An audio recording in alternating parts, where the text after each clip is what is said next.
Suppose data மேலே தான் உங்களுக்கு இஷ்யூ அப்படி சொல்லி தெரிஞ்சிருச்சுன்னா நீங்கள் டேட்டாவை என்ன பண்ணணும்னா 3ஆக செக்ரிகேட் பண்ணணும்.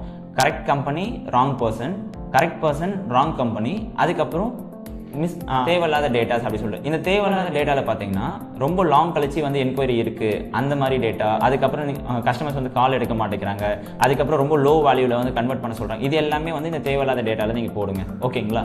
ஸோ இப்போ நீங்கள் இதை போட்டுட்டு நீங்கள் என்ன பண்ணணும்னா மல்டிபிள் கேம்பெயின்ஸ் ரன் பண்ணணும். சேல்ஸ் இப்போ எக்ஸாம்பிளுக்கு வாட்ஸ்அப் மார்க்கெட்டிங்காக இருக்கட்டும், இல்லை கோல்ட் காலிங், இல்லை இமெயில்.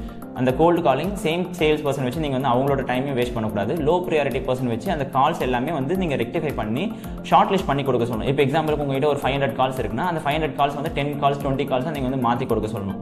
அதே டைமில் நீங்கள் என்ன பண்ணணும்னா அதுலேருந்து வர ஃபீட்பேக்ஸ் நீங்கள் எடுத்து உங்களுடைய டேட்டா கலெக்ஷன் டீம் கிட்ட நீங்கள் சொல்லி இந்த மாதிரி டேட்டாஸ்லாம் நீங்கள் எடுக்கக்கூடாது, ஹை ப்ரியாரிட்டி டேட்டாஸ் எடுங்க. இப்போ எக்ஸாம்பிளுக்கு பிலோ 2 crores டர்ன் கம்பெனி நீங்கள் டேட்டா எடுக்கிறீங்க அப்படி சொன்னால் பிலோ 5 crores எடுங்க, இல்லை above 5 crores எடுங்க. ஸோ அந்த மாதிரி நீங்கள் வந்து அவங்களுக்கு கைட் பண்ணணும். சப்போஸ் நீங்கள் இப்போ யூஸ் பண்ணுற மார்க்கெட்டிங் ஸ்ட்ராட்டஜியில் அந்த மாதிரி உங்களுக்கு ஆப்ஷன் இல்லை அப்படி சொன்னால் நீங்கள் யோசிக்காமல் மார்க்கெட்டிங் ஸ்ட்ராட்டஜியை மாற்றணும். அதே மாதிரி இப்போ கரண்ட்டாக ரன் பண்ணிட்டு இருக்க மார்க்கெட்டிங் ஸ்ட்ராட்டஜி நீங்கள் வந்து பேக்கப்பாக வச்சுக்கணும்.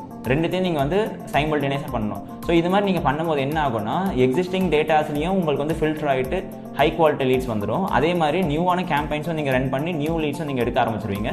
அதே மாதிரி உங்களோட சேல்ஸ் டீமுக்கும் உங்களோட மேலே வந்து ஒரு ஹோப் வந்துடும். ஸோ ட்ரை பண்ணி பாருங்கள்.